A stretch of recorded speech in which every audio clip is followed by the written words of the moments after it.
ಸ್ನೇಹಿತರೆ MNS ಅಕಾಡೆಮಿಗೆ ಸ್ವಾಗತ. ಸ್ನೇಹಿತರೆ, ಇದೇ ಮೊದಲನೇ ಸಾರಿ ನೀವು ನಮ್ಮ ಚಾನಲ್ಗೆ ಭೇಟಿ ನೀಡ್ತಾ ಇದ್ದರೆ ನಮ್ಮ ಚಾನಲನ್ನು ಸಬ್ಸ್ಕ್ರೈಬ್ ಆಗಿ, ಹಾಗೆ ಪಕ್ಕದಲ್ಲಿರ್ತಕ್ಕಂಥ ಬೆಲ್ ಬಟನನ್ನು ಕ್ಲಿಕ್ ಮಾಡಿದ್ರೆ ನಾವು ಮಾಡ್ತಕ್ಕಂಥ ಎಲ್ಲ ಹೊಸ ವಿಡಿಯೋಗಳ ನೋಟಿಫಿಕೇಷನ್ ನಿಮಗೆ ತಲುಪತ್ತೆ. ಹಾಗೆ ನಮ್ಮ ಚಾನಲ್ನ ಪ್ಲೇಲಿಸ್ಟ್ನಲ್ಲಿ ಹಲವಾರು ವಿಡಿಯೋಗಳಿದೆ, ಆ ವಿಡಿಯೋಗಳನ್ನೆಲ್ಲ ನೀವು ನೋಡಿ ಅಂತ ಹೇಳ್ತಾ, ಸ್ನೇಹಿತರೆ, ದಿನಾಂಕ 7/7/2020 ಪ್ರಚಲಿತ ಘಟನೆಗಳ ಪ್ರಮುಖ ವಿದ್ಯಮಾನವನ್ನು ಈ ವಿಡಿಯೋದಲ್ಲಿ ಚರ್ಚೆ ಮಾಡೋಣ. ಈ ವಿಡಿಯೋವನ್ನು ಕೊನೆವರೆಗೂ ನೋಡಿ. ಹಾಗೆ ವಿಡಿಯೋ ಇಷ್ಟ ಆದರೆ ಈ ವಿಡಿಯೋವನ್ನು ಲೈಕ್ ಮಾಡಿ, ನಿಮ್ಮ ಸ್ನೇಹಿತರೊಂದಿಗೆ ಶೇರ್ ಮಾಡಿ, ಹಾಗೆ ನಿಮ್ಮ ಅಮೂಲ್ಯವಾದ ಸಲಹೆಗಳನ್ನು ನಮಗೆ ಕಮೆಂಟ್ ರೂಪದಲ್ಲಿ ನೀಡಿ. ಹಾಗೆ ಸ್ನೇಹಿತರೆ, ವಿಡಿಯೋದ ಕೊನೆಯಲ್ಲಿ ನಾವು ಈ ಪ್ರಚಲಿತ ಘಟನೆಗೆ ಸಂಬಂಧಪಟ್ಟಂಥ 2 ಪ್ರಶ್ನೆಗಳನ್ನು ಕೇಳ್ತೀವಿ. ನೀವು ಈ ವಿಡಿಯೋವನ್ನು ಸಂಪೂರ್ಣವಾಗಿ ನೋಡಿದ್ರೆ 2 ಪ್ರಶ್ನೆಗಳಿಗೆ ಉತ್ತರಗಳನ್ನು ಕಮೆಂಟ್ ಮಾಡ್ಬೋದು. ನೀವು ಉತ್ತರಗಳಿಗೆ ಕಮೆಂಟ್ ಮಾಡಿ, ನಿಮ್ಮ ಕಮೆಂಟ್ಗೋಸ್ಕರ ನಾವು ವೇಟ್ ಮಾಡ್ತಾ ಇರ್ತೀವಿ ಅಂತ ಹೇಳಿ, ಮೊದಲನೇ ಪ್ರಶ್ನೆ, ಫೇಸ್ಬುಕ್ ಮತ್ತು ವಾಟ್ಸಪ್ನಂತಹ ವೈಶಿಷ್ಟ್ಯಗಳೊಂದಿಗೆ ಭಾರತ ಸ್ಥಳೀಯವಾಗಿ ಅಭಿವೃದ್ಧಿಪಡಿಸಿದಂಥ ಸಾಮಾಜಿಕ ಮಾಧ್ಯಮ ಅಪ್ಲಿಕೇಶನನ್ನು ಇತ್ತೀಚೆಗೆ ಬಿಡುಗಡೆ ಮಾಡಿದೆ. ಈ ಅಪ್ಲಿಕೇಶನ್ನ ಹೆಸರು ಏನು ಅಂತ. ಇದಕ್ಕೆ ಸರಿಯಾದಂಥ ಉತ್ತರ ಆಪ್ಷನ್ 1, ಎಲಿಮೆಂಟ್ಸ್ ಅಂತೇಳಿ. ಭಾರತದ ಉಪರಾಷ್ಟ್ರಪತಿ ಶ್ರೀ ಎಂ ವೆಂಕಯ್ಯ ನಾಯ್ಡುರವರು ವಿಡಿಯೋ ಕಾನ್ಫರೆನ್ಸಿಂಗ್ ಮೂಲಕ 2020 ಜುಲೈ 5ರಂದು ಸ್ಥಳೀಯ ಸಾಮಾಜಿಕ ಮಾಧ್ಯಮ ಅಪ್ಲಿಕೇಶನ್ ಆದಂಥ ಎಲಿಮೆಂಟ್ಸನ್ನು ಬಿಡುಗಡೆ ಮಾಡಿದ್ರು. ಎಲಿಮೆಂಟ್ಸ್ ಮೊದಲ made in India social media super app ಆಗಿದೆ. ಇದನ್ನು ಬೆಂಗಳೂರು ಮೂಲದ ಸಾಫ್ಟ್ವೇರ್ ಕಂಪ್ನಿ ಆದಂಥ ಸುಮೇರು ಸಾಫ್ಟ್ವೇರ್ ಸೊಲ್ಯೂಷನ್ ಪ್ರೈವೇಟ್ ಲಿಮಿಟೆಡ್ ಅಭಿವೃದ್ಧಿಪಡಿಸಿದೆ. ಇದು ಫೇಸ್ಬುಕ್ಕು, ವಾಟ್ಸಪ್ಪು, ಇನ್ಸ್ಟಾಗ್ರಾಮ್ನಂತಹ ಒಂದೇ ರೀತಿಯ ಪ್ಲ್ಯಾಟ್ಫಾರ್ಮ್ಗಳೊಂದಿಗೆ ನಿಕಟ ಸ್ಪರ್ಧೆಯನ್ನು ಹೊಂದುತ್ತೆ. ಇನ್ನು ಭಾರತ 500 ಮಿಲಿಯನ್ಗಿಂತಲೂ ಹೆಚ್ಚು ಸಾಮಾಜಿಕ ಮಾಧ್ಯಮ ಬಳಕೆದಾರರನ್ನು ಹೊಂದಿದೆ. ಆದರೆ ಈ ಸಾಮಾಜಿಕ ಮಾಧ್ಯಮ ಪ್ಲ್ಯಾಟ್ಫಾರ್ಮ್ಗಳಲ್ಲಿ ಹೆಚ್ಚಿನವು ಭಾರತದ ಹೊರಗಿನ ಕಂಪನಿಗಳ ಒಡೆತನದಲ್ಲಿದೆ. ಇದು ಡೇಟಾದ ಗೌಪ್ಯತೆ ಮತ್ತು ಡೇಟಾ ಮಾಲೀಕತ್ವದ ಬಗ್ಗೆ ಅನುಮಾನವನ್ನು ಉಂಟು ಮಾಡುತ್ತೆ. ಇನ್ನು ಈ ಹೊಸ ಉಪಕ್ರಮ ಇದೇನು ಎಲಿಮೆಂಟ್ಸ್ ಆ್ಯಪ್ ಇದೆ, ಇದು ಆತ್ಮನಿರ್ಭರ್ ಭಾರತ ಆಗಲಿಕ್ಕೆ ಹಾಗೆ ದೇಶದ ಆರ್ಥಿಕತೆಯನ್ನು ಹೆಚ್ಚಿಸಲಿಕ್ಕೆ ಒಂದು ಹೆಜ್ಜೆ ಆಗಿದೆ. ಇನ್ನು ಎಲಿಮೆಂಟ್ಸ್ನ ವೈಶಿಷ್ಟ್ಯಗಳೇನು ಅಂತ ನೋಡೋದಾದರೆ, ಇದು ಆಡಿಯೋ ವಿಡಿಯೋ ಕಾನ್ಫರೆನ್ಸಿಂಗ್ ಕರೆಯನ್ನು ಮಾಡ್ಬೋದು, ಹಾಗೆ ಗ್ರೂಪು ಮತ್ತು ಪ್ರೈವೇಟ್ ಚಾಟನ್ನು ಮಾಡ್ಬೋದು. ಎಲಿಮೆಂಟ್ಸ್ ಪೇ ಮೂಲಕ ಸುರಕ್ಷಿತ ಪಾವತಿಯನ್ನು ಸಹ ಮಾಡ್ಬೋದು, ಮನಿ ಟ್ರಾನ್ಸ್ಫರು ಸಹ ಮಾಡ್ಬೋದು. ಇನ್ನು ಬಳಕೆದಾರರು ಅನುಸರಿಸ್ಬೋದಾದಂಥ ಚಂದಾದಾರರಾಗ್ಬೋದಾದಂಥ ಸಾರ್ವಜನಿಕ ಪ್ರೊಫೈಲ್ಗಳು. ಇನ್ನು ಭಾರತೀಯ ಬ್ರ್ಯಾಂಡ್ಗಳನ್ನು ಉತ್ತೇಜಿಸಲಿಕ್ಕೆ ಕ್ಯುರೇಟೆಡ್ ವಾಣಿಜ್ಯ ವೇದಿಕೆ, ಹಾಗೆ ಪ್ರಾದೇಶಿಕ ಧ್ವನಿ ಆಜ್ಞೆಗಳು ಅಂತೇಳಿ. ಹಾಗೆ ಎಲಿಮೆಂಟ್ಸು 8ಕ್ಕೂ ಹೆಚ್ಚು ಭಾರತೀಯ ಭಾಷೆಗಳಲ್ಲಿ ಲಭ್ಯವಿದೆ. ಇದನ್ನು ಜಗತ್ತಿನ ಎಲ್ಲ ಆ್ಯಪ್ ಸ್ಟೋರ್ಗಳು ಹಾಗೆ ಗೂಗಲ್ ಪ್ಲೇಸ್ಟೋರ್ಗಳಿಂದ ಡೌನ್ಲೋಡ್ ಮಾಡ್ಬೋದು. ಇನ್ನು ಈ ಅಪ್ಲಿಕೇಶನ್ ಈಗಾಗಲೇ 2 ಲಕ್ಷಕ್ಕೂ ಹೆಚ್ಚು ಬಾರಿ ಡೌನ್ಲೋಡ್ಗಳನ್ನು ಕಂಡಿದೆ. ಮುಂದಿನ ಪ್ರಶ್ನೆ, ಭಾರತದ ಅತಿದೊಡ್ಡ ಕೋವಿಡ್-19 ಆಸ್ಪತ್ರೆಯನ್ನು ದೆಹಲಿಯಲ್ಲಿ 1000 ಹಾಸಿಗೆ ಸೌಲಭ್ಯದೊಂದಿಗೆ ಪ್ರಾರಂಭ ಮಾಡಲಾಗಿದೆ. ಆಸ್ಪತ್ರೆಗೆ ಯಾವ ನಾಯಕನನ್ನ ಹೆಸರು ಇಡಲಾಗಿದೆ ಅಂತ. ಇದಕ್ಕೆ ಸರಿಯಾದಂಥ ಉತ್ತರ ಆಪ್ಷನ್ 3, ಸರ್ದಾರ್ ವಲ್ಲಭಾಯ್ ಪಟೇಲ್. 2020 ಜುಲೈ 5ರಂದು ದೆಹಲಿಯ ಲೆಫ್ಟಿನೆಂಟ್ ಗವರ್ನರ್ ಅನಿಲ್ ಜೈಪಾಲ್ ರವರು ದೆಹಲಿ ವಿಮಾನ ನಿಲ್ದಾಣದ ಸಮೀಪವಿರತಕ್ಕಂಥ ವಾಯುಪಡೆಯ ನೆಲದಲ್ಲಿ ಛತ್ರಪುರ ಪ್ರದೇಶದ ರಾಧಾಸ್ವಾಮಿ ಸತ್ಸಂಗ ಬಿಯಾಸ್ನಲ್ಲಿ 1000 ಹಾಸಿಗೆಗಳ Sardar Patel Covid care centre ಮತ್ತು ಆಸ್ಪತ್ರೆ SPCCH ಅನ್ನು ಉದ್ಘಾಟನೆ ಮಾಡಿದ್ರು. ಇದು ಭಾರತದ ಅತಿದೊಡ್ಡ ಕೋವಿಡ್-19 ಸೌಲಭ್ಯ ಕೇಂದ್ರವಾಗಿದೆ. ಇದನ್ನು ರಕ್ಷಣಾ ಸಂಶೋಧನೆ ಮತ್ತು ಅಭಿವೃದ್ಧಿ DRDO 12 ದಿನಗಳ ದಾಖಲೆ ಸಮಯದಲ್ಲಿ ಅಭಿವೃದ್ಧಿಪಡಿಸಿದೆ. ಇನ್ನು ಆಸ್ಪತ್ರೆಯನ್ನು ಸಶಸ್ತ್ರ ಪಡೆಗಳ ವೈದ್ಯಕೀಯ ಸೇವೆಗಳ ವೈದ್ಯರು, ನರ್ಸಸ್ಸು ಹಾಗೆ ಸಹಾಯಕ ಸಿಬ್ಬಂದಿಗಳ ವೈದ್ಯಕೀಯ ತಂಡ ನಿರ್ವಹಣೆ ಮಾಡುತ್ತೆ. ಇನ್ನು ಈ ಸೌಲಭ್ಯ 250 ತೀವ್ರ ನಿಗಾ ಘಟಕ ICU ಹಾಸಿಗೆಗಳನ್ನು ಹೊಂದಿದೆ ಮತ್ತು ಒಂದೇ ಸಮಯದಲ್ಲಿ 10,000 ಕರೋನಾ ರೋಗಿಗಳಿಗೆ ಚಿಕಿತ್ಸೆ ನೀಡತಕ್ಕಂಥ ಸಾಮರ್ಥ್ಯವನ್ನು ಇದು ಹೊಂದಿದೆ. ಅಂದರೆ ಮನೆಯಲ್ಲೂ ಹೋಮ್ ಮತ್ತು ಆಸ್ಪತ್ರೆ ಎರಡೂ ಸೇರಿ 10,000ಕ್ಕೂ ಹೆಚ್ಚು ರೋಗಿಗಳಿಗೆ ಚಿಕಿತ್ಸೆ ನೀಡತಕ್ಕಂಥ ಸಾಮರ್ಥ್ಯವನ್ನು ಹೊಂದಿದೆ ಇದು. ಮುಂದಿನ ಪ್ರಶ್ನೆ, 1ರಿಂದ 12ನೇ ತರಗತಿಯ ವಿದ್ಯಾರ್ಥಿಗಳಿಗೆ ಅಧ್ಯಯನ ಸಾಮಗ್ರಿಗಳನ್ನು ಒದಗಿಸಲಿಕ್ಕೆ ಆನ್ಲೈನ್ ಲರ್ನಿಂಗ್ ಪೋರ್ಟಲ್ ಲೀಡ್ ಇದು ಪೋರ್ಟಲ್ ಲೀಡ್ ಅನ್ನೋದು, ಇದನ್ನು ಯಾವ ರಾಜ್ಯ ಸರ್ಕಾರ ಪ್ರಾರಂಭ ಮಾಡಿದೆ ಅಂತ. ಲೀಡ್ ಅನ್ನೋದು ಇದಕ್ಕೆ ಸರಿಯಾದಂಥ ಉತ್ತರ ಆಪ್ಷನ್ 2, ದೆಹಲಿ. ದೆಹಲಿ ಸರ್ಕಾರ ಲೀಡ್ ಎಂಬ ಹೆಸರಿನ ಆನ್ಲೈನ್ ಶಿಕ್ಷಣ ಎಜುಕೇಷನ್ ಪೋರ್ಟಲನ್ನು ಪ್ರಾರಂಭ ಮಾಡಿದೆ. ಲೀಡ್ ಅಂದರೆ learning through resources made accessible for Delhi ಅಂತೇಳಿ. ಇದು 1ರಿಂದ 12ನೇ ತರಗತಿ ವಿದ್ಯಾರ್ಥಿಗಳಿಗೆ 10,000ಕ್ಕೂ ಹೆಚ್ಚು ಬೋಧನಾ ಸಾಮಗ್ರಿಗಳು ಮತ್ತು ಕೋರ್ಸ್ ವಿಷಯವನ್ನು ಒದಗಿಸುತ್ತೆ. ಇನ್ನು ಇದು ಡಿಜಿಟಲ್ QR ಕೋಡೆಡ್ ಪಠ್ಯಪುಸ್ತಕ, ವಿವರಣಾತ್ಮಕ ವಿಡಿಯೋ, ಅಭ್ಯಾಸ ಪ್ರಶ್ನೆ, ಮೌಲ್ಯಮಾಪನವನ್ನು ಒಳಗೊಂಡಿರುತ್ತೆ. ಇನ್ನು ಲೀಡ್ ಪೋರ್ಟಲನ್ನು ರಾಜ್ಯ ಶೈಕ್ಷಣಿಕ ಸಂಶೋಧನೆ ಮತ್ತು ತರಬೇತಿ ಮಂಡಳಿ SCERT ಅಭಿವೃದ್ಧಿಪಡಿಸಿದೆ. ದೆಹಲಿ ಸರ್ಕಾರ ಈ ಪೋರ್ಟಲನ್ನು MHRD ಸಚಿವಾಲಯದ ಜೊತೆಗೆ ಆನ್ಲೈನ್ ಪೋರ್ಟಲ್ ದೀಕ್ಷಾ ಜೊತೆಗೆ ಬೋಧನೆ ಮತ್ತು ತರಬೇತಿ ಸಾಮಗ್ರಿಗಳೊಂದಿಗೆ ಸಂಪರ್ಕ ಮಾಡುತ್ತೆ. ಮುಂದಿನ ಪ್ರಶ್ನೆ, ಶಿಕ್ಷಕರು ಮತ್ತು ವಿದ್ಯಾರ್ಥಿಗಳಿಗೆ ಉಚಿತ ಮತ್ತು ಸಮಗ್ರ ತರಬೇತಿ ಕಾರ್ಯಕ್ರಮವನ್ನು ಪ್ರಾರಂಭ ಮಾಡಲಿಕ್ಕೆ CBSE ಯಾವ ಕಂಪನಿಯೊಂದಿಗೆ ಪಾಲುದಾರಿಕೆಯನ್ನು ಮಾಡಿಕೊಂಡಿದೆ ಅಂತ. ಇದಕ್ಕೆ ಸರಿಯಾದಂಥ ಉತ್ತರ ಆಪ್ಷನ್ 1 ಫೇಸ್ಬುಕ್. ಕೇಂದ್ರೀಯ ಪ್ರೌಢ ಶಿಕ್ಷಣ ಮಂಡಳಿ CBSE ಸಾಮಾಜಿಕ ಮಾಧ್ಯಮ ದೈತ್ಯ ಆದಂಥ ಫೇಸ್ಬುಕ್ನೊಂದಿಗೆ ಸಹಭಾಗಿತ್ವದಲ್ಲಿ ತನ್ನ ಅಂಗಸಂಸ್ಥೆ ಶಾಲೆಗಳ ಶಿಕ್ಷಕರು ಮತ್ತು ವಿದ್ಯಾರ್ಥಿಗಳಿಗೆ ಉಚಿತ ಮತ್ತು ಸಮಗ್ರ ತರಬೇತಿ ಕಾರ್ಯಕ್ರಮವನ್ನು ವರ್ಚುವಲ್ ಮೋಡ್ನಲ್ಲಿ ಪ್ರಾರಂಭ ಮಾಡಿದೆ. ಇನ್ನು ತರಬೇತಿ ಕಾರ್ಯಕ್ರಮದ ಮೊದಲ ಹಂತವನ್ನು ಆಗಸ್ಟ್ 2020ರಿಂದ ನವೆಂಬರ್ 2020ರವರೆಗೆ ನಿಗದಿಪಡಿಸಲಾಗಿದೆ. ಇನ್ನು ತರಬೇತಿ ಕಾರ್ಯಕ್ರಮದ ಮೊದಲ ಹಂತದ ನೋಂದಣಿ ಪ್ರಕ್ರಿಯೆ ಜುಲೈ 6ರಿಂದ 20ರವರೆಗೂ ನಡೆಯಲಿದೆ. ಇನ್ನು ಶಾಲೆಗಳು ಆನ್ಲೈನ್ನಲ್ಲಿ ತಮ್ಮ ಶಿಕ್ಷಕರು ವಿದ್ಯಾರ್ಥಿಗಳನ್ನು ತರಬೇತಿ ಕಾರ್ಯಕ್ರಮಗಳಿಗೆ ನಾಮಿನೇಟ್ ಮಾಡಬೇಕಾಗುತ್ತೆ. ಇನ್ನು ಭಾಗವಹಿಸುವವರು ಕೋರ್ಸನ್ನು ಯಶಸ್ವಿಯಾಗಿ ಪೂರ್ಣಗೊಳಿಸಿದ ನಂತರ CBSE ಮತ್ತು ಫೇಸ್ಬುಕ್ನಿಂದ ಜಂಟಿ ಈ ಪ್ರಮಾಣ ಪತ್ರವನ್ನು ಇವರು ಸ್ವೀಕಾರ ಮಾಡಲಿಕ್ಕೆ ಅರ್ಹರು ಇರ್ತಾರೆ. ಮುಂದಿನ ಪ್ರಶ್ನೆ, ಕೇಂದ್ರೀಯ ಒಡೆತನದ NLC ಇಂಡಿಯಾ ಲಿಮಿಟೆಡ್ ದೇಶಾದ್ಯಂತ 5,000 ಮೆಗಾವ್ಯಾಟ್ ಸೌರ ಮತ್ತು ಉಷ್ಣ ವಿದ್ಯುತ್ ಆಸ್ತಿಗಳನ್ನು ಅಭಿವೃದ್ಧಿಪಡಿಸಲಿಕ್ಕೆ ಜಂಟಿ ಉದ್ಯಮ ಕಂಪನಿಯನ್ನು ರಚಿಸಲಿಕ್ಕೆ ಯಾವ ಕಂಪನಿಯೊಂದಿಗೆ ಒಪ್ಪಂದ ಮಾಡಿಕೊಂಡಿದೆ ಅಂತ. ಇದಕ್ಕೆ ಸರಿಯಾದಂಥ ಉತ್ತರ ಆಪ್ಷನ್ 4 ಕೋಲ್ ಇಂಡಿಯಾ ಲಿಮಿಟೆಡ್. ಕೇಂದ್ರ ಸರ್ಕಾರದ ಒಡೆತನದ NLC ಇಂಡಿಯಾ ಲಿಮಿಟೆಡ್ ಮತ್ತು ಕೋಲ್ ಇಂಡಿಯಾ ಲಿಮಿಟೆಡ್ ದೇಶಾದ್ಯಂತ 5,000 ಮೆಗಾವ್ಯಾಟ್ ಸೌರ ಮತ್ತು ಉಷ್ಣ ವಿದ್ಯುತ್ ಸ್ವತ್ತುಗಳನ್ನು ಅಭಿವೃದ್ಧಿಪಡಿಸಲಿಕ್ಕೆ ಜಂಟಿ ಉದ್ಯಮ ಕಂಪನಿ ರಚನೆಗಾಗಿ ಜಂಟಿ ಉದ್ಯಮ ಒಪ್ಪಂದವನ್ನು ಜುಲೈ 3ರಂದು ಮಾಡಿಕೊಂಡಿದ್ದಾವೆ. ಇನ್ನು ಜಂಟಿ ಉದ್ಯಮ ಕಂಪನಿಯಲ್ಲಿ 2 ಕಂಪನಿಗಳು 50:50 ಇಕ್ವಿಟಿ ಪಾಲನ್ನು ಹೊಂದಿರ್ತವೆ. ಇನ್ನು NLC ಇಂಡಿಯಾ ಲಿಮಿಟೆಡ್ ಪಳೆಯುಳಿಕೆ ಇಂಧನ ಗಣಿಗಾರಿಕೆ ವಲಯ ಮತ್ತು ಉಷ್ಣ ವಿದ್ಯುತ್ ಉತ್ಪಾದನೆಯಲ್ಲಿ ಭಾರತ ಸ್ವಾಮ್ಯದ ನವರತ್ನ ಕಂಪನಿ ಆಗಿದೆ NLC ಅನ್ನೋದು. ಇನ್ನು ಕೋಲ್ ಇಂಡಿಯಾ ಲಿಮಿಟೆಡ್ ಇದು ಕಲ್ಕತ್ತಾದಲ್ಲಿ ಪ್ರಧಾನ ಕಚೇರಿಯನ್ನು ಹೊಂದಿರತಕ್ಕಂಥ ಭಾರತದ ಸರ್ಕಾರಿ ಸ್ವಾಮ್ಯದ ಮಹಾರತ್ನ ಕಲ್ಲಿದ್ದಲು ಗಣಿಗಾರಿಕೆ ಮತ್ತು ಸಂಸ್ಕರಣಾಗಾರ ಕಂಪನಿಯಾಗಿದೆ. ಇನ್ನು ಕೋಲ್ ಇಂಡಿಯಾ ಲಿಮಿಟೆಡ್ ಅನ್ನೋದು ವಿಶ್ವದ ಅತಿದೊಡ್ಡ ಕಲ್ಲಿದ್ದಲು ಉತ್ಪಾದಿಸ್ತಕ್ಕಂಥ ಕಂಪನಿ ಆಗಿದೆ. ವಿಶ್ವದ ಅತಿದೊಡ್ಡ ಕಲ್ಲಿದ್ದಲು ಉತ್ಪಾದಿಸ್ತಕ್ಕಂಥ ಕಂಪನಿ ಯಾವುದು ಅಂದರೆ ಕೋಲ್ ಇಂಡಿಯಾ ಲಿಮಿಟೆಡ್ ಆಗಿದೆ.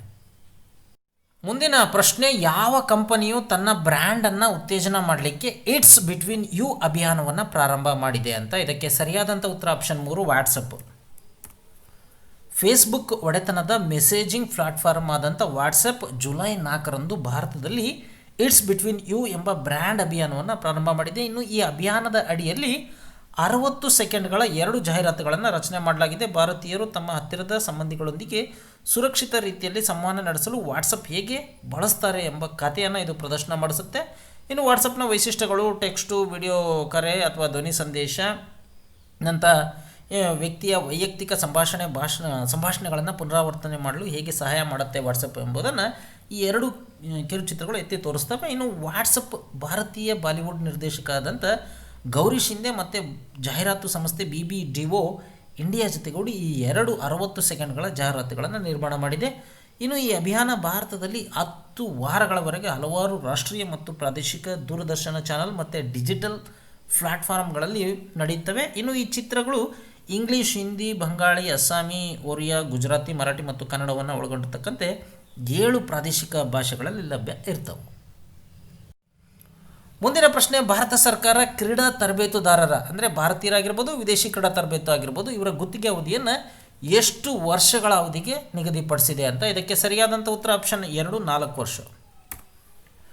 ಕೇಂದ್ರ ಯುವಜನ ವ್ಯವಹಾರ ಮತ್ತು ಕ್ರೀಡಾ ಸಚಿವರಾದಂಥ ಕಿರಣ್ ರಿಜಿಜು ಭಾರತೀಯ ಕ್ರೀಡಾಪಟುಗಳಿಗೆ ತರಬೇತಿ ನೀಡುವ ವಿದೇಶಿ ಅಥವಾ ಭಾರತೀಯ ತರಬೇತುದಾರರ ಈಗ ಒಲಿಂಪಿಕ್ ಸೈಕಲ್ನೊಂದಿಗೆ ಹೊಂದಾಣಿಕೆಗಾಗಿ 4 ವರ್ಷಗಳ ಒಪ್ಪಂದವನ್ನು ಹೊಂದಿರ್ತಾರೆ ಅಂತ ಅವರು ಘೋಷಣೆ ಮಾಡಿದ್ದಾರೆ. ಇನ್ನು ಈ ನಿರ್ಧಾರವನ್ನು 2024 ಮತ್ತು 2028ರ ಒಲಿಂಪಿಕ್ ಮೇಲೆ ಕೇಂದ್ರೀಕರಿಸಿ ತೀರ್ಮಾನವನ್ನು ಕೈಗೊಳ್ಳಲಾಗಿದೆ. ಮತ್ತು ಒಲಿಂಪಿಕ್ ಬೌಂಡ್ ಕ್ರೀಡಾಪಟುಗಳು ಒಂದೇ ತರಬೇತುದಾರನೊಂದಿಗೆ ಸ್ಥಿರವಾಗಿ ತರಬೇತಿ ಪಡೆಯೋದನ್ನು ಖಚಿತಪಡಿಸಿಕೊಳ್ಳಿಕ್ಕೆ ನಿರ್ಧಾರ ಮಾಡಲಾಗಿದೆ. ಇನ್ನು ಇದರ ಪರಿಣಾಮವಾಗಿ ಕ್ರೀಡಾಪಟುಗಳ ಸುಧಾರಿತ ಪ್ರದರ್ಶನ ಹಾಗೆ ಭಾರತಕ್ಕೆ ಹೆಚ್ಚಿನ ಪದಕಗಳ ನಿರೀಕ್ಷೆಯೂ ಸಹ ಇರುತ್ತೆ.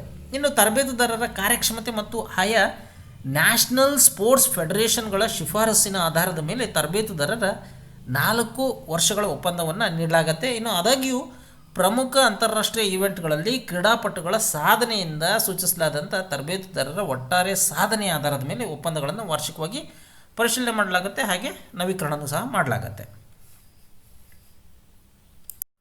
ಮುಂದಿನ ಪ್ರಶ್ನೆ, ಭಾರತೀಯ ರೈಲ್ವೆ ಇತ್ತೀಚೆಗೆ ತನ್ನ ಅತಿ ಉದ್ದದ ಸರಕು ರೈಲನ್ನು ಓಡಿಸಿತು. ಈ ರೈಲಿನ ಹೆಸರು ಏನು ಅಂತ. ಇದಕ್ಕೆ ಸರಿಯಾದಂಥ ಉತ್ತರ ಆಪ್ಷನ್ 2 ಶೇಷನಾಗ್ ಅಂತೇಳಿ. ಭಾರತೀಯ ರೈಲ್ವೆಯ ಇತಿಹಾಸದಲ್ಲಿ ಮೊದಲ ಬಾರಿಗೆ 2.8 ಕಿಲೋಮೀಟರ್ ಉದ್ದದ ಶೇಷನಾಗ್ ರೈಲನ್ನು ಓಡಿಸಲಾಗಿದೆ. ಇದು ಭಾರತೀಯ ರೈಲ್ವೆ ಜಾಲದಲ್ಲಿ ಚಲಿಸ್ತಕ್ಕಂಥ ಅತಿ ಉದ್ದದ ರೈಲಾಗಿದೆ. ಇನ್ನು ರೈಲ್ವೆ ಸಚಿವಾಲಯ ಹಂಚಿಕೊಂಡ ವಿವರಗಳ ಪ್ರಕಾರ ಭಾರತೀಯ ರೈಲ್ವೆಯ ಆಗ್ನೇಯ ಮಧ್ಯ ರೈಲ್ವೆ ವಲಯವು ಇತ್ತೀಚೆಗೆ 2.8 ಕಿಲೋಮೀಟರ್ ಉದ್ದದ ರೈಲು ಶೇಷನಾಗ್ ರೈಲು ಸೇವೆಯನ್ನು ನಿರ್ವಹಣೆ ಮಾಡಿತ್ತು. ಇನ್ನು ಶೇಷನಾಗ್ ರೈಲು 4 ಸೆಟ್ಗಳ ವಿದ್ಯುತ್ ಲೋಕೋಮೋಟಿವ್ ಇಂಜಿನ್ಗಳಿಂದ ನಿಯಂತ್ರಣ ಮಾಡಲ್ಪಡ್ತಾ ಇದೆ. ಮುಂದಿನ ಪ್ರಶ್ನೆ, ಇತ್ತೀಚೆಗೆ ಸುದ್ದಿಯಲ್ಲಿ ಕಂಡುಬರತಕ್ಕಂಥ ಮೌಂಟ್ ರಶ್ಮೋರ್ ಅನ್ನೋದು ಎಲ್ಲಿದೆ ಅಂತ. ಇದಕ್ಕೆ ಸರಿಯಾದಂಥ ಉತ್ತರ option 4 United state of America. ಅಮೆರಿಕದ ಅಧ್ಯಕ್ಷ ಡೊನಾಲ್ಡ್ ಟ್ರಂಪ್ ಇತ್ತೀಚೆಗೆ ಮೌಂಟ್ ರಶ್ಮೋರ್ ರಾಷ್ಟ್ರೀಯ ಸ್ಮಾರಕದಲ್ಲಿ 2020 ಸ್ವತಂತ್ರ ದಿನಾಚರಣೆಯನ್ನು ಆಚರಣೆ ಮಾಡಿದ್ರು. ಇನ್ನು ರಶ್ಮೋರ್ ಮೌಂಟ್ ಅನ್ನೋದು ಅಥವಾ ಮೌಂಟ್ ರಶ್ಮೋರ್ ಅನ್ನೋದು ಇದು ದಕ್ಷಿಣ ಡಕೋಟಾದ ಒಂದು ಸ್ಮಾರಕ ಆಗಿದೆ. ಇದರಲ್ಲಿ ಜಾರ್ಜ್ ವಾಷಿಂಗ್ಟನ್ನು, ಥಾಮಸ್ ಜೆಫರ್ಸನ್ನು, ಥಿಯೋಡರ್ ರೂಸ್ವೆಲ್ಟು ಮತ್ತು ಅಬ್ರಹಂ ಲಿಂಕನ್ ಸೇರಿದಂತೆ 4 ಅಮೆರಿಕನ್ ಅಧ್ಯಕ್ಷರ 60 ಅಡಿ ಮುಖದ ಕೆತ್ತನೆಗಳನ್ನು ಇದು ಒಳಗೊಂಡಿದೆ. ಮುಂದಿನ ಪ್ರಶ್ನೆ, ಈ ಕೆಳಗಿನ ಹೇಳಿಕೆಗಳನ್ನು ಗಮನಿಸಿ ಅಂತ. ಒಂದನೇ ಸ್ಟೇಟ್ಮೆಂಟು, ರಕ್ತದಲ್ಲಿ ಕೆಂಪು ರಕ್ತ ಕಣಗಳು, ಬಿಳಿ ರಕ್ತ ಕಣಗಳು ಮತ್ತು ಕಿರುತಟ್ಟೆ ಅಂದರೆ ಪ್ಲೇಟ್ಲೆಟ್ಗಳು ಮತ್ತು ಪ್ಲಾಸ್ಮಾ ಇರುತ್ತೆ.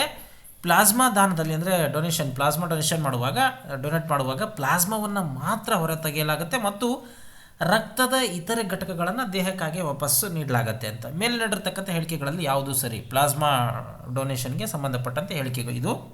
ಸ್ನೇಹಿತರೆ, ಪ್ಲಾಸ್ಮಾ ಡೊನೇಷನ್ಗೆ ಸಂಬಂಧಪಟ್ಟಂಥ ಮಾಹಿತಿಯನ್ನು ತಿಳ್ಕೊಳ್ಳೋಣ. ಕೋವಿಡ್-19 ರೋಗಿಗಳಿಗೆ ಚಿಕಿತ್ಸೆ ನೀಡಲಿಕ್ಕೆ ಪ್ರಾಯೋಗಿಕವಾಗಿ ಬಳಸಲಾಗ್ತಾ ಇರತಕ್ಕಂಥ ಪ್ಲಾಸ್ಮಾ ಪ್ರದೇಶವನ್ನು ಸುಲಭಗೊಳಿಸಲು ದೆಹಲಿ ಮುಖ್ಯಮಂತ್ರಿ ಇತ್ತೀಚೆಗೆ ಭಾರತದ ಮೊದಲ ಪ್ಲಾಸ್ಮಾ ಬ್ಯಾಂಕನ್ನು Institute of Liver and Biliary Sciences ILBSನಲ್ಲಿ ಉದ್ಘಾಟನೆ ಮಾಡಿದ್ದಾರೆ. ಇನ್ನು ಕೋವಿಡ್-19ನಿಂದ ಚೇತರಿಸಿಕೊಂಡಂಥ ರೋಗಿಗಳೊಂದಿಗೆ ಈ ಬ್ಯಾಂಕ್ ಸಮನ್ವಯ ಸಾಧಿಸುತ್ತೆ ಮತ್ತು ಪ್ಲಾಸ್ಮಾ ದಾನ ಮಾಡಲಿಕ್ಕೆ ಅರ್ಹವಾಗಿದೆ ಬ್ಯಾಂಕು. ಇನ್ನು ಪ್ಲಾಸ್ಮಾ ಬ್ಯಾಂಕ್ ಅಂದರೆ ಏನು ಅಂತಂದರೆ, ಪ್ಲಾಸ್ಮಾ ಬ್ಯಾಂಕು ರಕ್ತದ ಬ್ಯಾಂಕ್ನಂತೆ ಕಾರ್ಯನಿರ್ವಹಿಸುತ್ತೆ ಮತ್ತು ಇದನ್ನು ಕೋವಿಡ್-19ನಿಂದ ಬಳಲ್ತಾ ಇರೋರಿಗೆ ವಿಶೇಷವಾಗಿ ರಚನೆ ಮಾಡಲಾಗಿದೆ ಮತ್ತು ವೈದ್ಯರಿಗೆ ಚಿಕಿತ್ಸೆಯನ್ನು ಹೇಗೆ ಮಾಡಬೇಕು ಅಂತ ಇದರಲ್ಲಿ ಸೂಚಿಸಲಾಗಿದೆ. ಇನ್ನು ILBS ಅಂತಂದರೆ Institute of Liver and Biliary ಸೈನ್ಸಸ್ನಲ್ಲಿ ಈ ಸೌಲಭ್ಯವನ್ನು ಸ್ಥಾಪನೆ ಮಾಡಲಾಗಿದೆ. ಇದು ಪ್ಲಾಸ್ಮಾ ಸಂಗ್ರಹಕ್ಕಾಗಿ ನೋಡಲ್ ಕೇಂದ್ರ ಆಗಿದೆ. ಇನ್ನು ಪ್ಲಾಸ್ಮಾ ಚಿಕಿತ್ಸೆಯಲ್ಲಿ ಚೇತರಿಸಿಕೊಂಡ ರೋಗಿಯಿಂದ ಆ್ಯಂಟಿಬಾಡಿ ರಿಚ್ ಪ್ಲಾಸ್ಮಾವನ್ನು ಹೊರತೆಗೆದು ರೋಗಿಗೆ ನೀಡಲಾಗುತ್ತೆ. ಇನ್ನು ಈ ಪ್ಲಾಸ್ಮಾ ದಾನ ಮತ್ತು ರಕ್ತದಾನದ ನಡುವೆ ಏನು ವ್ಯತ್ಯಾಸ ಅಂತಂದರೆ, ಪ್ಲಾಸ್ಮಾ ದಾನದಲ್ಲಿ ರಕ್ತದಾನಕ್ಕೆ ವಿರೋಧವಾಗಿ ಅಂದರೆ ಅದರ ವಿರುದ್ಧ ಕೇವಲ ಪ್ಲಾಸ್ಮಾವನ್ನು ಮಾತ್ರ ಹೊರ ತೆಗೆಯಲಾಗುತ್ತೆ ಮತ್ತು ರಕ್ತದ ಇತರೆ ಅಂಶಗಳನ್ನು ದೇಹಕ್ಕೆ ಹಿಂದಿರುಗಿಸಲಾಗುತ್ತೆ. ಇನ್ನು ರಕ್ತವು ಕೆಂಪು ರಕ್ತ ಕಣ, ಪ್ಲೇಟ್ಲೆಟ್ಟು, ಬಿಳಿ ರಕ್ತ ಕಣ, ಪ್ಲಾಸ್ಮಾ ಸೇರಿದಂತೆ ಹಲವಾರು ಅಂಶಗಳನ್ನು ಒಳಗೊಂಡಿರುತ್ತೆ. ಇನ್ನು ಇಡೀ ರಕ್ತದಾನದ ಸಮಯದಲ್ಲಿ ದಾನಿಗಳು ಸಾಮಾನ್ಯವಾಗಿ ಸುಮಾರು 1/2 ಲೀಟರ್ ರಕ್ತವನ್ನು ದಾನ ಮಾಡ್ತಾರೆ. ಇನ್ನು ಸ್ವಯಂಚಾಲಿತ ದಾನದ ಸಮಯದಲ್ಲಿ ನಾವು ಸಂಪೂರ್ಣವಾಗಿ ಬಿಸಾಡಬಹುದಂಥ 1 ಬಾರಿ ಬಳಕೆ ಆಪರೆಸಿಸ್ ಕಿಟ್ಟನ್ನು ಬಳಸಿ ಆಪರೆಸಿಸ್ ಯಂತ್ರಕ್ಕೆ ಸಂಪರ್ಕಗೊಳ್ತೀವಿ. ಈ ಪ್ರಕ್ರಿಯೆ ಒಂದೇ ಒಂದು ಸೂಜಿಯನ್ನು ಬಳಸುತ್ತೆ. ಯಂತ್ರವು ಆಯ್ದ ಪ್ಲಾಸ್ಮಾವನ್ನು ಉಳಿಸ್ಕೊಳ್ಳುತ್ತೆ ಮತ್ತು ಎಲ್ಲ ಕೆಂಪು ರಕ್ತ ಕಣ ಮತ್ತು ರಕ್ತದ ಇತರೆ ಅಂಶಗಳನ್ನು ಹಾಗೆ ಹಿಂದಿರುಗಿಸುತ್ತೆ. ಇನ್ನು ದಾನದಿಂದಾಗಿ ನಮ್ಮಿಂದ ಕಳೆದು ಹೋದಂಥ ಎಲ್ಲ ಪ್ಲಾಸ್ಮಾ ಪ್ರೋಟೀನ್ಗಳು 24ರಿಂದ 72 ಗಂಟೆಗಳ ಅವಧಿಯಲ್ಲಿ ಮತ್ತೆ ದೇಹದಲ್ಲಿ ರೂಪುಗೊಳ್ತವೆ. ಯಾರ್ಯಾರು ದಾನ ಮಾಡ್ಬೋದು ಅಂತಂದರೆ, ಈ ರೋಗವನ್ನು ಅಂದರೆ ಕೊರೋನಾ ಬಂದುಬಿಟ್ಟು ಯಾರು ವಾಸಿಯಾಗಿ 14 ದಿನಗಳಾದಂಥವರು ಈ ಪ್ಲಾಸ್ಮಾವನ್ನು ದಾನ ಮಾಡ್ಬೋದು. ಆದರೂ ವೈದ್ಯರು ಹೇಳೋ ಪ್ರಕಾರ ಚೇತರಿಕೆ ಮತ್ತು ದಾನದ ನಡುವೆ ಕನಿಷ್ಠ 3 ವಾರಗಳ ಗ್ಯಾಪ್ ಇರಬೇಕು ಅಂತಾರೆ. ಅಂದರೆ ಚೇತರಿಸ್ಕೊಂಡು 3 ವಾರಗಳ ನಂತರ ಈ ಪ್ಲಾಸ್ಮಾವನ್ನು ದಾನ ಮಾಡ್ಬೋದು ಅಂತ ಹೇಳಲಾಗತ್ತೆ. ಹಾಗಾಗಿ ಸ್ನೇಹಿತರಲ್ಲಿ ಕೊಟ್ಟಿರ್ತಕ್ಕಂಥ ಹೇಳಿಕೆ ನೋಡೋದಾದರೆ 2 ಹೇಳಿಕೆ ಸರಿಯಾಗಿರೋದ್ರಿಂದ ನಾವಿಲ್ಲಿ C 1 ಮತ್ತು 2 ಸರಿ ಅನ್ನೋದನ್ನು ತಗೋಬೋದು. ಮುಂದಿನ ಪ್ರಶ್ನೆ, ಧರ್ಮಚಕ್ರ ದಿನಕ್ಕೆ ಸಂಬಂಧಿಸಿದಂತೆ ಈ ಕೆಳಗಿನ ಹೇಳಿಕೆಗಳನ್ನು ಪರಿಗಣಿಸಿ. 1ನೇ ಸ್ಟೇಟ್ಮೆಂಟು, ಇದು ಭಗವಾನ್ ಬುದ್ಧನು ತನ್ನ ಶಿಷ್ಯರಿಗೆ ಮಾಡಿದಂಥ ಮೊದಲ ಧರ್ಮೋಪದೇಶವನ್ನು ಸ್ಮರಿಸುತ್ತೆ ಅಂತ. ಇನ್ನು 2ನೇ ಪ್ರಶ್ನೆ, ಈ ದಿನವನ್ನು ಬೌದ್ಧರು ಮತ್ತು ಹಿಂದೂಗಳು ಗುರುಪೂರ್ಣಿಮಾ ಅಂತ ಆಚರಣೆ ಮಾಡ್ತಾರೆ ಅಂತ. ಇನ್ನು 3ನೇ ಸ್ಟೇಟ್ಮೆಂಟು, ಇದನ್ನು ಕೇಂದ್ರ ಸಂಸ್ಕೃತಿ ಸಚಿವಾಲಯದ ಆಶ್ರಯದಲ್ಲಿ ಅಂತಾರಾಷ್ಟ್ರೀಯ ಬೌದ್ಧ ಒಕ್ಕೂಟ ಆಯೋಜನೆ ಮಾಡಿದೆ ಅಂತ. ಮೇಲೆ ನೀಡಿರ್ತಕ್ಕಂಥ ಹೇಳಿಕೆಗಳಲ್ಲಿ ಯಾವುದು ಸರಿ ಅಂತ. ಸ್ನೇಹಿತರೆ, ಧರ್ಮಚಕ್ರ ದಿನಕ್ಕೆ ಸಂಬಂಧಪಟ್ಟಂಥ ಮಾಹಿತಿಯನ್ನು ತಿಳ್ಕೊಳ್ಳೋಣ. ಧರ್ಮಚಕ್ರ ದಿನ ಇದು ಅಸಾಧ ಪೂರ್ಣಿಮೆಯನ್ನು ಜುಲೈ 4ರಂದು ಆಚರಣೆ ಮಾಡಲಾಗುತ್ತೆ. ಇನ್ನು ಕೇಂದ್ರ ಸಂಸ್ಕೃತಿ ಸಚಿವಾಲಯದ ಆಶ್ರಯದಲ್ಲಿ ಅಂತಾರಾಷ್ಟ್ರೀಯ ಬೌದ್ಧ ಒಕ್ಕೂಟ IBC ಈ ಆಚರಣೆಯನ್ನು ಆಯೋಜನೆ ಮಾಡುತ್ತೆ. ಇನ್ನು ಉತ್ತರ ಪ್ರದೇಶದ ವಾರಣಾಸಿ ಬಳಿಯ ಇಂದಿನ ಸಾರನಾಥದ ಜಿಂಕೆ ಉದ್ಯಾನವನದಲ್ಲಿ ಭಗವಾನ್ ಬುದ್ಧ ತನ್ನ ಮೊದಲ 5 ತಪಸ್ವಿ ಶಿಷ್ಯರಿಗೆ ಮಾಡಿದ್ದ ಬೋಧನೆಯೇ ಧರ್ಮಚಕ್ರ ದಿನ ಅಂತೇಳಿ ಸ್ಮರಣೆ ಮಾಡಲಾಗತ್ತೆ.